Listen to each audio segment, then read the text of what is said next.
What's new? Well, we've just been talking about it. You'll have to watch the video, Dad. We thought this was a lot smaller machine, but it's not.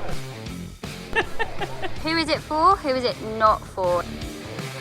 With our 50 acres, it would look a bit silly, wouldn't it? No one can see the advantage from it. John Deere are kind of pioneering the way. Of course I would. Yeah. Quick, act natural. You can teach Anna how to do something. You get your hands dirty, Anna. I bet they got some gloves for you. There's no future for us as farmers. That might be relevant to farming is... So it's been talked about for a long while and now it's actually here. Hello Fenlanders, welcome to the Norfolk show and welcome to Ben Burgess' amazing stand here with Grumpy Grandad. We're just going to go through some of the awesome kit that Ben Burgess has got on offer at the Norfolk show today. We've got the new E23 transmission. E-Auto Power it's called. E-Auto Power, Yeah. We've got the Grime Rexor. Is it Rexor? Rexor, yeah. Rexor, yeah, new beet harvester. And then there's a new Kramer loader out, isn't there? Yep. New Kramer with cab 360. What else have we got to look at? We're going to go look at the Apprenticeships. talk about the apprenticeships that Ben Burgess are doing, and also the charity that they've got here today. Try and get that done today for you all, and hope you enjoyed today's little show. Let's go. Let's go. Hello Fenlanders, so we are just here with Ben on the Ben Burgess stand. We are now just going to talk about the new Kramer that we've been excited to see. Welcome to the Royal Norfolk Show 2023. Yeah. And we're pleased to bring you the new Kramer 407. So what's new about it? The main thing is much more visibility, especially down to the rear right-hand side of the machine, which is often a blind spot. But what they've done cleverly, drop the engine down slightly, drop the exhaust system down slightly, which enable them to lower the bonnet, so you've got full visibility down to the rear right-hand wheel, makes it a lot safer. 407, 4-ton machine, 7-metre reach, Deutz engine, fully hydrostatic drive, which makes it nice and smooth. You see it's German build, plenty of strength in the steel, very strong frame on it, very strong chassis, excellent clearance underneath. Good visibility up the front with the curved windscreen. If we look at the windscreen here, there we are, fully curved, giving you 360 degrees visibility. But also, crucially, you can see up to the bucket, and whatever you're doing, pallet tines or whatever, you've got full visibility of your loading.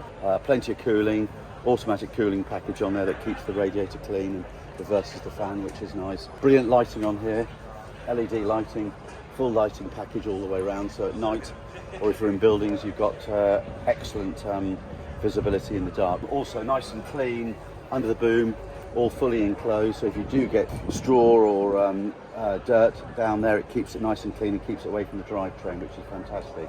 Another nice feature, cutaway cab floor. Typical German quality engineering. With the 360 visibility, is that something that you guys feel that kind of customers were asking for? Was that something that was an issue before? Yes, so when you're loading over the side of lorries, or you're loading in buildings, or you're doing pallet work and loading potato boxes, then you need to be seeing exactly what you're doing all the time. So the more visibility, safer, confidence, and you can get the job done quicker with less chance of accidents. They're selling themselves very well indeed. I was going to say, who is the ideal kind of customer? Like, what would the kind of day-to-day runnings of the farm look like with one of these? This particular model is the common farm model. So your general farm, I've got them out in stock work. We're doing a lot of muck. I've got them out in potato stores, moving potato boxes. I've got them working in grain stores. They appeal to anyone who's got stuff to move. Yeah, they tick all the boxes. Yeah, perfect. Grumpy Grandad's just turned up. What do you think to the new Kramer, Dad? What's new? Well, we've just been talking about it, so Okay. I won't do all of that on camera again. Yeah. You'll have to watch the video, Dad. Thank you so much. Thank you. Really appreciate that. Thank you. Else, let me know. Okay, thank you. Yeah, that's a new feature. And then if you look up the 360 visibility, you should be able to see in front of you. So better. And then if you look then down to your right hand side, you should be able to see down better as well. To the back and right. Yeah. See the back mud guard. What do you think, Dad? I think if it's free, I'll have one. Hello Fenlanders, I'm here with Jamie, and we are also here with the new Kramer KT407. With this new Kramer, we've got an updated cab here. You can see that the decals on the cab are now Kramer green as opposed to grey like on the old models. Right. We've got an updated mudguard as well. So the idea of this is we don't get any water pooling in the bolts that hold the mudguards on, so that keeps things nice and clean. And the other thing is with the cooling package, everything blows straight through the block.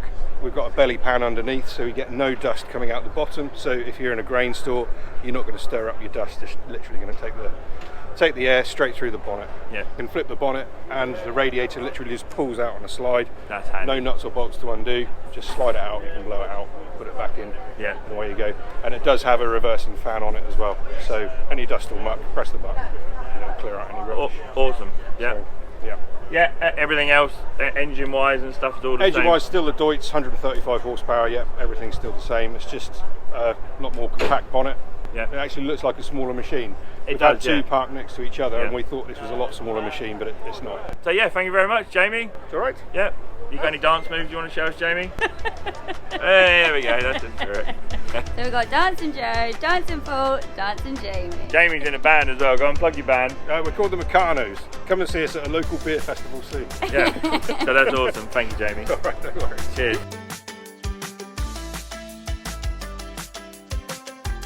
So we're here with Chris from Grimme, and Chris is going to walk us through all of the new Grimme kit that they've got on offer here today. So over to Chris. I'm Chris from Grimme UK. I look after the service side for the whole of the UK. So what we're looking at now is what we call the GL 420 Exacta. So what this is designed for is direct planting. So in other words, where you don't have to ridge, de-stone or carry out any other pre-work other than land preparation.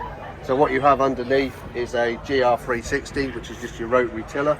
That then tills the ground, forms a bed, comes through to your openers at the bottom, then will drop in, so your potatoes will drop out of there from your hydraulically driven cup elements, which are then controlled by your forward speed to correct your correct spacing in. For depth control, what then happens is in the back of the hood there's a sensor that reads how much soil's in there, and then that will then operate the tractor linkage up and down to lift and lower to control the depth of the machine. Right. What we then have at the back, it then comes out, you've got your hood formers at the back just to form it and pre-ridge it to make it into a nice ridge for you. Any other questions you want? Yeah, no, it looks like a mega bit of kit. I mean, this year we haven't done any ploughing. We have gone through with a subsoiler. I know it says subsoilers on the front there, Chris. Yeah. How deep would them subsoilers go? Because I normally go, what do we set our subsoiler? About 22 inches or something like that we go down. I wonder if you could... maybe, but These are purely and simply for wheel eradicators. yeah. They're there just to loosen so you don't get any compaction where your wheels are. Yeah. Even though the wheeling should nearly be in the middle of your road. in the middle of the road. Yeah. They're there to remove that compaction in the bottom of the bed, Yeah. so your tyres are there. Yeah. You then have a support wheel in the middle to help carry the weight of it as well. Yeah. So that's then pressing and helping control the depth. Yeah. I was going to say, would that be controlling the depth as well? It's sort of helping, it's just there as an assist. Yeah, just to yeah, hold to it. keep the thing square. So all you're trying to do is them tines just need to eradicate it, so your tiller underneath can then create the bed for it and fluff it up. So I think with our operation, you know, spread the muck, mix that in a little bit, go through with a subsoiler, go straight in with a planter, eliminate a lot of tillage and just go in and plant your field. So it'd be mega. So Daniel, this is kind of more like an all-in-one, whereas you do things in kind of like a couple of passes. You know, we've seen on our videos, Grumpy Grandad's out with the bed tiller this bit, and I'm out with the planter. So yeah, you just eliminate. Dad can be on the forklift ferrying bags of seed to me. Is there any plans to make a double bed fertiliser applicator, or can you put a fertiliser applicator on this? We have had some so we've had this year, we've extended the hopper back slightly, and then put liquid fertiliser tines in just big between tank on the front of the tractor. Big tanks, that then carries your weight. You will need not just the fertiliser weight on there, because as that gets lower in the tank, you then end up getting you a bit won't light. pick the thing up. But say it depends on, we can do liquid fertiliser or granular fertiliser if you want to. And I suppose the horsepower rating for this would be anywhere from 250 up to 250 up. Yeah, is where it's at. So anything below that, you haven't got the tractor weight to do it. Yeah. And it all depends on how much tillage you want to do as to how much horsepower Yeah, that yeah, saps. yeah, yeah. This is the bit that's sucking all the see, horsepower. we can run one of these with basically 150 horsepower on our soil, but we'd never pick the rest of it up. Yeah. It's proper time saving, fuel saving, saving everything, isn't it? Can I just ask, is this available now? Yes. Yes, fab. Okay, cool. So just another question: who is it for? Who is it not for? Like, is there a range of who it might not suit? Anyone that's got a low stone content in their ground, so anywhere that's got high stone content will still have to ridge, de-stone and preform the beds to remove that stone. Anyone that's got a lower stone content will be able to get away with this, because they're they're then growing on a place where you don't have to remove the stone. Also, it also depends on what potatoes you're growing.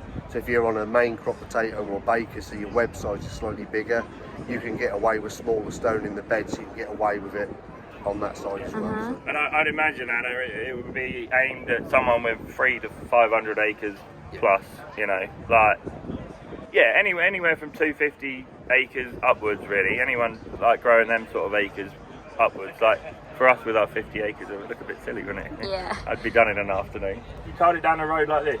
Escorted down the road like this? It comes in two row whips. Yeah. So what we have is that you can either have 75 centimetre row whips, but this one's a 90 centimetre row whip. Okay, yeah, so big puppy, it's a wider, because we tend to in the UK plant on 90 centimetre rows. Yeah. Wider beds, Yeah. purely and simply works for all of our spraying and how it works like that. Yeah. Whereas the continent tend to do a lot of 75 centimetre planting. Yeah. And I say, but again, you have to change harvesting systems. Yeah, to do that sort of stuff.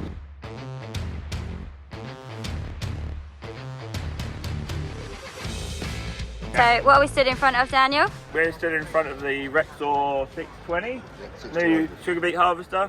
We're here with Chris again. What we now have, so we have two model ranges within the Rexor range. There's the 6200, which is a 2-axle one, or the 6300, which is a 3-axle machine. The difference between the two is everything down below is the same. The only difference is the bunker capacity. Yeah. So one's 20 tonne, one's 30 tonne is the width. Yeah. So what we start with at the front, we then have the combi mulch topper. Yeah. So we can either defoliate the leaves into the individual rows, or we can side discharge it with an auger discharge at the side. What we then have is we're now on the newer model, we've taken away the depth wheels out the front, so it now has automatic depth control on the front.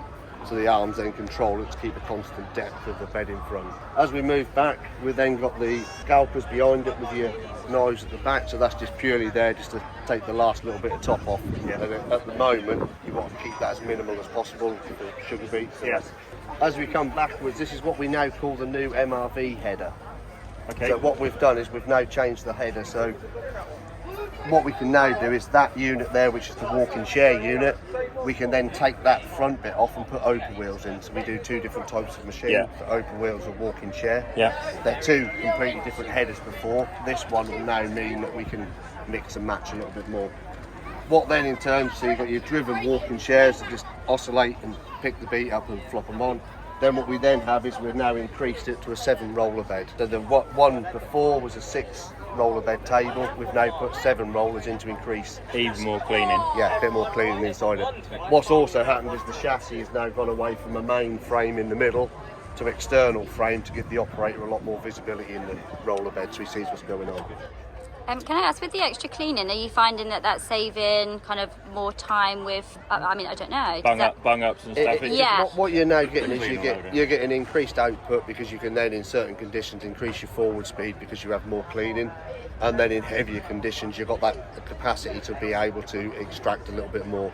The other thing with the last roller at the back there, that one can then change direction and extract against it as well. So for weed, top, and any sort of heavy debris soils you want to and stuff, you can just then get that in the switchable extraction from the cab. Yeah, switchable from the cab. The only thing it does do is when you reverse it, you have to slow up a little bit because it needs that time to clean. So, Yeah, but, I'd imagine it also, Chris, helps to even the crop flow into the main machine there, doesn't it? Because where you might have it all bunching up and stuff, you've got time for it to sort itself out. From there, it then goes on to your little transfer web in between. The axle, the same as we've got from there.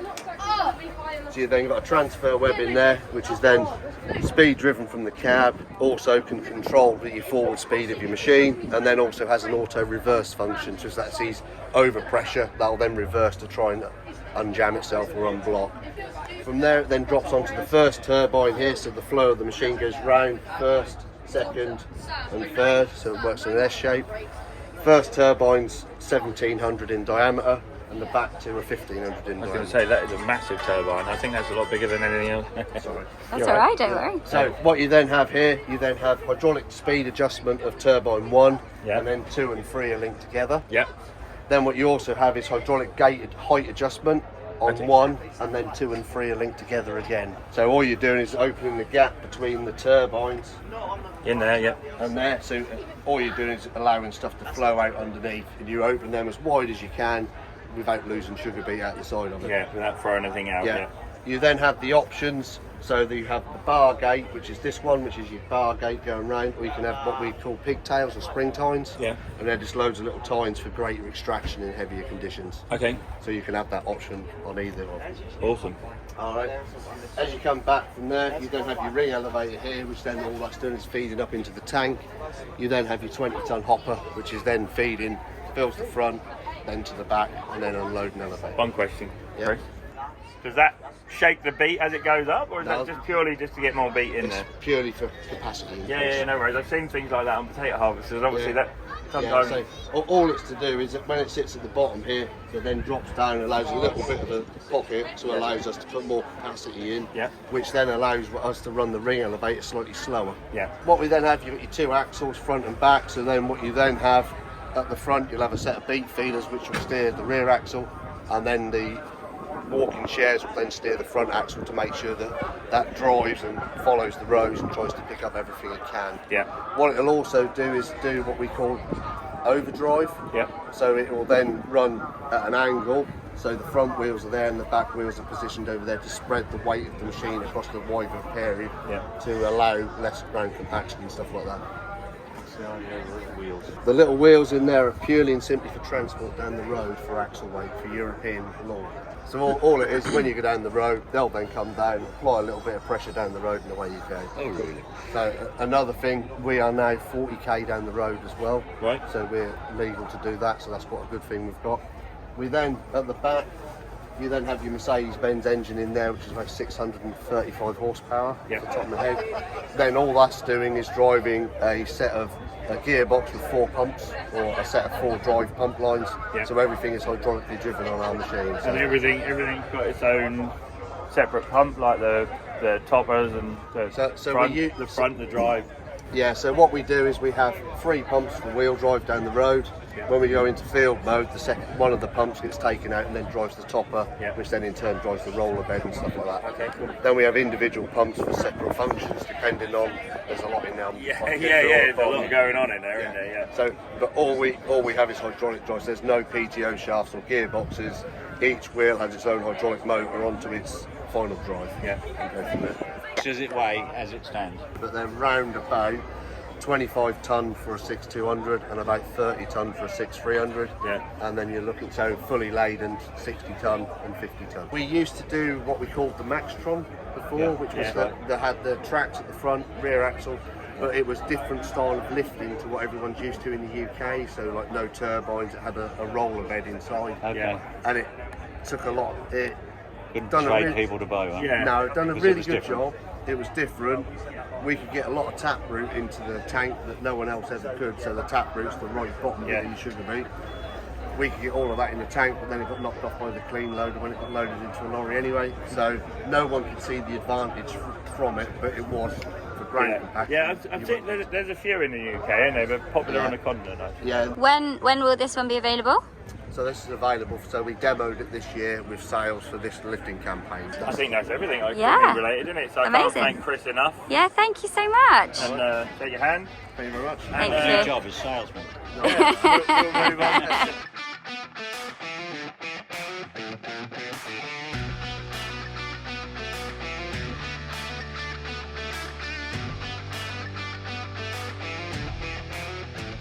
Right, Fenland, we're here with David Purdy from John Deere UK, and we believe there's a new transmission out coming in the new 8 Series tractors, and David is just going to explain a little bit about that, if that's okay. Yeah, morning. In fact, we've had the transmission. We kind of introduced it probably about a year ago, but we're only really starting to, it's just gone into production recently, and therefore we just like to deliver it. So we've got 1 or 2 units in the country. And really what we've taken is the concept of infinitely variable transmission, which is everyone's very familiar with really, but we've removed essentially all of the sort of hydrostatic components out of that transmission, which are units that consume power and are more difficult to control and manage like that. And essentially we've replaced them with a very simple transmission, so it's a kind of 3 straightforward mechanical shaft transmission, but instead we've fitted 2 electrical motors in there. And what they're doing really is to, not to oversimplify it, but is controlling the ratio with the transmission kind of infinitely. And when you put electrics in and electronics in that, really, you get a lot of benefits. First of all, they use a lot less power, so that's kind of a nice benefit for our users. It's actually more comfortable, it's actually more responsive and easier to control. You get a more, you can imagine with electronics, you get a more finer control of speed. It's actually quieter, really nice comfort factor. And essentially, as well as delivering more power to the ground, of course, that's going to have some energy and fuel savings, although full test and quantifying all that hasn't happened yet. In time that will, and we're pretty optimistic that's the kind of outcome of it. But there's another benefit in the sense that once you've got that kind of electrics, there's a big generator involved, and we can then actually outboard or offboard, depending on how you want to phrase it, 100 kilowatts. So we can, and that's an option. So you can have the EIVT, as we call it, as a standalone transmission, but you can have the outboarding as an option, which is 100 kilowatts.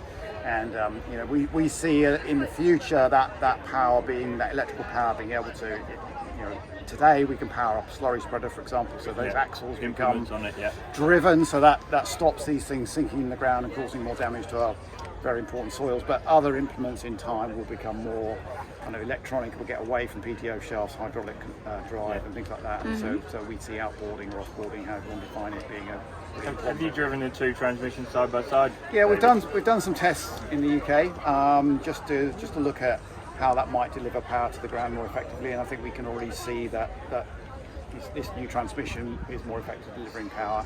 And early signs are that there's potential for fuel savings, but we haven't done the fuel yet, so we've been just cautious about what numbers they might be. But it looks good. Do you say with the e-auto power, like the transmission and stuff, that John Deere are kind of pioneering the way with that? Of course I would. Yeah, fabulous. No, I think genuinely, I don't think, I might be wrong, you might tell me better, but I don't think there's any tractor that uses electrification in the way that we've used it here. Harnessed it on this one, yeah. I don't think that exists, and we've, initially we launched it on the wheel tractor like you see behind us, but now we've launched it on the 8RX as well, so we just pushed that onto the 8RX platform. So now at 410, this 450, kind of just shy of 450 fully maxed out horsepower, we've now got electrical controlled infinitely variable transmissions right up to that kind of 450 type horsepower, so that's a nice step. Yeah. And when will we be able to see that in fields, do you think? The tractors we've got the first we've had a kind of pre-production tractor in the country for about 12 months now, but the first production new tractors are literally, we had one at Cereals, they're literally here now, so they will start to, we've got customer orders in the system, so the majority will be spring 24 delivery, but full steam ahead really. While we're here with David, we're just asking one positive thing about farming. We're asking is because a lot of the time it can be quite doom and gloom, and then the farming can weather's be a not bit down in the right, dumps and stuff, but we don't want to depress people. So we're just trying to cheer everyone up. So any positives for farming from you? So that's easy for me. I have a huge passion for soils, as you know. So for me, and I've seen it in my own research, is that building production systems, resilient production systems that, as we go through the carbon cycle, actually leave more carbon behind than they take. And I think if we can develop production systems that do that, and we gradually build that carbon back into our soils, we will build very successful farming systems. It's not easy to do, no one's making that claim, but we've proved that we can do it, and it brings with it a whole host of really tangible benefits. And actually, it's a win-win. It's actually cheaper to do, and you win for the soil. Amazing, thank you so much, really appreciate it. thank you, David. Thank you. Again. Yeah. Until next year, right? Don't forget, guys, if you're enjoying today's video, to like the video and subscribe to our channel. It really helps us out, and we really hope you're enjoying today's video. Let's continue. So while we're at it, Grumpy Grandad, what do you reckon? Little grumpy baby telehandler? Yeah, it'd be perfect down our pig units, wouldn't it? Yeah, if you've got a pig unit or whatever, this would be perfect for it. Hop in then. You're nearly bigger than it. Can you fit in there with your little pink water bowl? Like it? Yeah, that's right. Yeah, that's lifting nearly as high as what ours does anyway. Yeah, I know. Well, I mean, you would be surprised. This has probably got, what is it? Let's have a look and see what it is. It is a 1.4 tonne to 4 metres. So that would do the pig units to load our trailers, wouldn't it? Yeah. Just load a trailer up and go and get it. Right. And then we got some little Avants. They're a good little handy little telly truck as well. Different jobs, different vehicles for different jobs. 185. Yeah. cousin's just bought You want some wheel weights? I need some wheel weights for my 6215 rather than keep balancing the wheels up, but I kind of need some for the front is what I don't need any for the back. The back's Keep taking the front weights off. No, when I'm got the drill on, I mean. Oh, you put a front weight on. I still need more weight on it, that's the trouble. 1200. So I need a 1500 kilo weight block on the front of my tractor. I personally think that's the way forward with your depth wheels and stuff. Yeah. And it's simple as everything. Simple as anything, all got individual things. So it must be, if it's simple, it must be cheap. Yeah, must be cheap. We've got a little baby 4-cylinder 150. Ben Burgess have always got tractors out for hire, so if you need a hire tractor, they also do green crop irrigation. You've got all the Yanmar.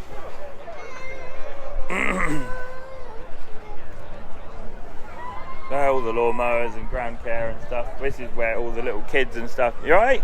Hello. How you doing, Adam? And you've got gators. You want one of these, don't you? I want one of them. You want one of these? Young Ben Turner said if I ask him nicely, he'll give me one. Yeah, of if you these. talk to Ben Turner nicely enough, he'll let you have one, staff car. So we haven't tried one of these. I don't know if my good friend Shane has tried one of these or not. It's a Citroen one. What's that? It's a Citroen one. Citroen badge. Citroen's the other way around, isn't it? Citroen tall bit up there. Okay.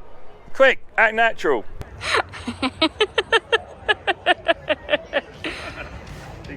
Yeah. Right guys, so on the Ben Burgess stand, they got their apprentices, Callum, Peter and Jess, and they are, Callum, what are you doing today? So we're just sort of stripping down an engine. We're going to have the head off.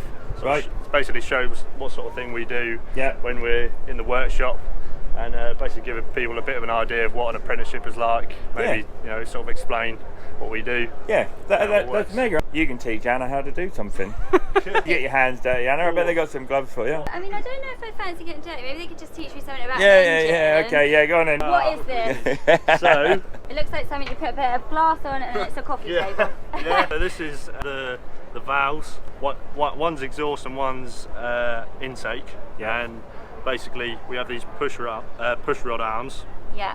which will open and close, which is what allows the air into the engine for combustion, and also at the right time exhaust coming out to escape, so we can keep intake and then exhaust each time. To keep it moving. Yeah, and these are all timed up.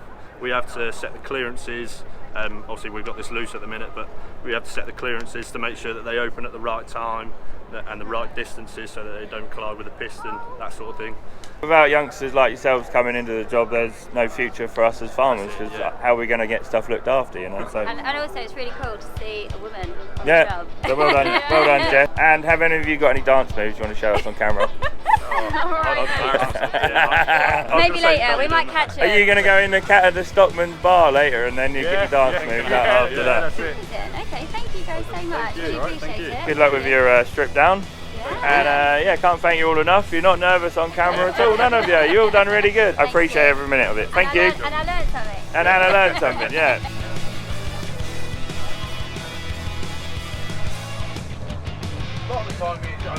We've got Bloomfield here as well. They do all grain mills and grain elevators and all sorts of stuff like that. So they're on the Ben Burgess stand as well.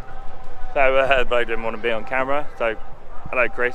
You give a good talk, and some people don't want to be on camera. So all grain elevators and stuff like that.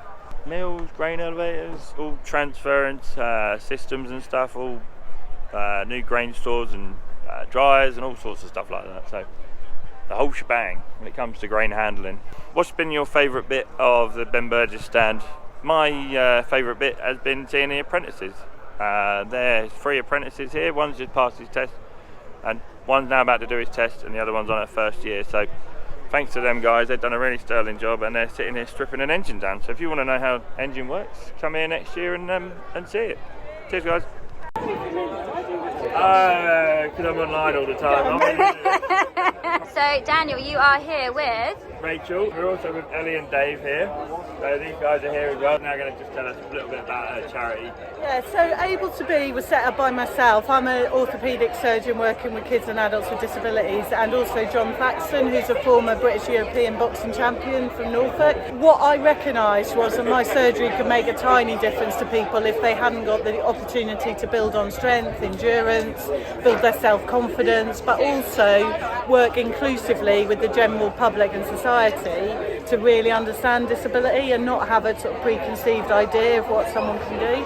So we set Able to Be up 4 years ago, and we combine in my sort of expert knowledge of function with John's years and years of how to optimise yourself physically, to work with kids, adults, anyone with any disability. That could be long-standing, like cerebral palsy, or after a stroke, to improve what they can do. Do it in a way that makes it part of day-to-day function. Ellie was just saying about how she couldn't walk out and get out of her chair before, so...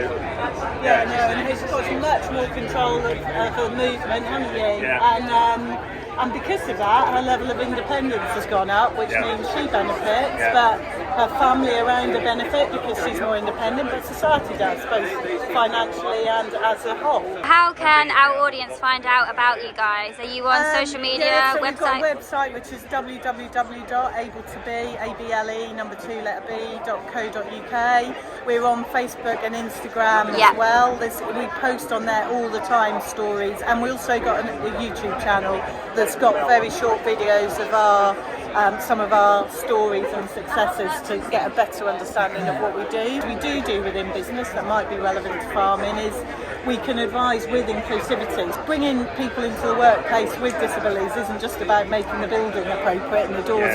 It's about really understanding what the challenges might be. Yeah, but we have had people who have commented, you know, if they have had something that's gone wrong, and then unfortunately then they can't be a farmer because you do have to have that, like, you know, ability to get in and out of tractor and doing bits and pieces. You know, it's not necessarily the end of the road always, whereas some, you know, you instantly think, well, I've just had this happen, now I can't, but it's not the case. So no, not at all. Yeah. Amazing.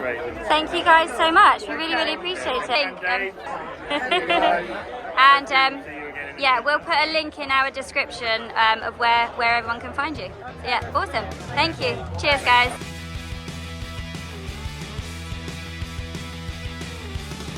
So everyone, we're here with Ben. Again, Hello again, how are we all? Yeah, no, we have seen this briefly with Rupert Grint up at Coates. Was it Coates we went to? Yeah, is that when we did the day with Martin Lyons? Am I thinking right? Oh, yeah, Martin is one of the pioneers of strip tilling. Okay, yeah. So it's been talked about for a long while, and now it's actually here. Strip tilling, it starts to make sense.